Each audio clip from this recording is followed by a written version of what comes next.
तन समर्पित, मन समर्पित और यह जीवन समर्पित।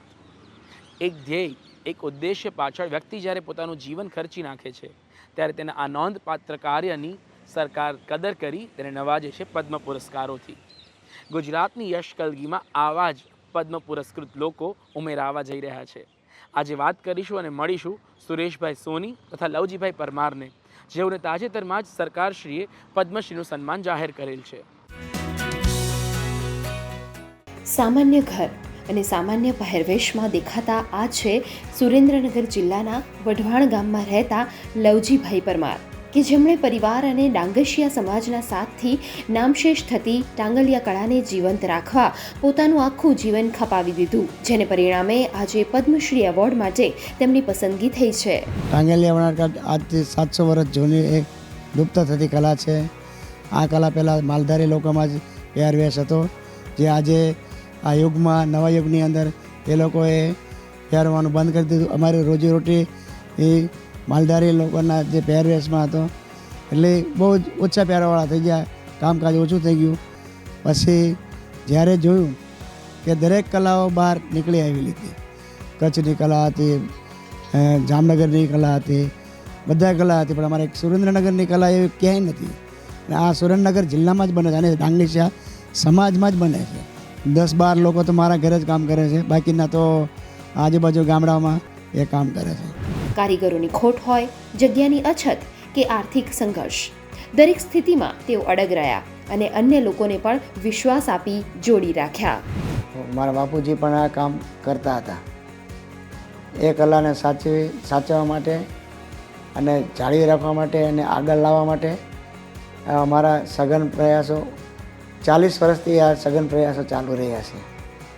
જેમાં ઘણી વખત મંદી આવે, ઘણી વખત રિજેક્ટ માલ થાય વગેરે, અને નવું શીખવામાં, નવું જાણવામાં, નવું કામ કરવામાં ઘણી દિક્કત થઈ ગઈ. છેલ્લા 30 વર્ષથી હું લવજીભાઈનું કામ કરું છું અને મને એમાં મજૂરી સારી મળે છે. કુર્તી, શાલ, ડ્રેસ, દુપટ્ટા, સાડી આવું બધું બનાવી છે. તો જેવી સાહેબ આઈટમ ઓછી મહેનત હોય તો 2 દી થાય, સાડી હોય તો 5-7 દી 8 દી થાય. 10 ભણ્યો ને પછી કામે ચડવું, પછી કારખાનામાં કામે 2-3 વર્ષ કામે ગયો. અહીંયા મને 200-250 રૂપિયા રોજ આપતા હતા. અને પછી આ મેં જોયું તો લવજી દાદાએ મને શીખવાડ્યું આ બધું. અને પછી અત્યારમાં હું આમાં 2-3 દી થાય કુર્તી માનીમાં. પહેલાં ધીમે ધીમે કામ ચાલતું હતું, અત્યારથી સરકારમાં ગયું હોય તો અમારા કામનું વેલ્યુ વધી છે અને કામ ચાલી રહ્યું હોય અને ઓળખ કરી છે. અમને સરકારની ખૂબ ખૂબ આભાર. મને તો ખૂબ જ આનંદ લાગે. મારા છોકરાઓ, મારી વહુ, મારી ભાણીએ પણ આ કામ કરવા તૈયાર છે. એકે પોતાની કળા વડે દુનિયાને ચકિત કરી તો બીજાએ પોતાની સેવા ભાવનાથી માનવતાને નવી દિશા આપી.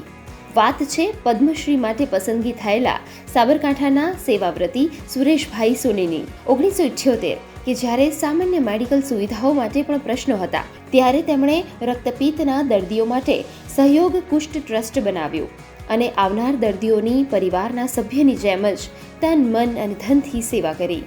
ભારત સરકારે અમારી સંસ્થાને પદ્મશ્રીનો એવોર્ડ એ જાણીને અમારા સૌ વેકીલામાં આશ્રમવાસીઓ ખૂબ ખૂબ ખૂબ ખુશ. એવોર્ડ મળ્યો એમાં તો ખરેખર તો હું ભગવાનનો આભાર માનું છું. અમે આ કામ કર્યું એ એવોર્ડ માટે નથી કર્યું, हमारा मन ने आनंद खातर करी थे. हाँ, बहुत सालों से हम देख रहे थे कि पापा लेप्रेसी का काम कर रहे थे और लेप्रेसी ऐसे लोग थे कि जिनके हाथ में, पैर में बहुत सारे कीड़े होते थे और इनकी कोई सेवा करना पसंद नहीं करता था. इवन उनके घर वालों भी उनको घर से निकाल देते थे, उनके साथ कोई संबंध नहीं रखते थे. ऐसे लोगों का काम जब उन्होंने शुरू किया तब कई लोग बोलते थे कि इनका ऐसा काम नहीं करना चाहिए, आपकी तो अच्छी नौकरी है, कॉलेज में आप प्रोफेसर हो, आप ये सब क्यों करते हो. लेकिन पापा ने बोला कि नहीं, मुझे ये काम पसंद है और हम बचपन से देख रहे थे. માત્ર આરોગ્યલક્ષી સારવાર જ નહીં, પરંતુ સુરેશભાઈના સહારે આવતા લોકો સ્વાભિમાનભેર જીવી શકે તે માટે રોજગારલક્ષી તાલીમ તેમજ અભ્યાસની પણ ચિંતા કરે છે, જેના પરિણામે ગંભીર સ્થિતિમાં આવેલા 1000થી વધુ લોકો આજે સુખી અને સ્વાભિમાનભેર જીવન જીવી રહ્યા છે. અમારો દવા પાણી ખર્ચો બધું અમારી સંસ્થા કરે છે. અમે અમારે કોઈ જાતની અમને ફિકર નથી. અમે લોકો કામ કરીએ છીએ. અમારે અહીંયા બહાર કરતાં અંદર અમારું ખુશી જીવન અમે જીવીએ છીએ. અમે લેપ્રેસી અમે છે લેપ્રેસી છે એવું અમને લાગતું નથી. તદ્દન મફત બાળકોને રાખવામાં આવે. મને કહેતા આનંદ થાય છે કે દીકરાઓ કરતાં દીકરીઓની સંખ્યા વધારે છે. અમે એમની પાસેથી કોઈ પૈસા દેતા નથી. પ્રવાસ, ટ્યુશન વગેરેની બધી જ એમને મફત આપવામાં આવે છે.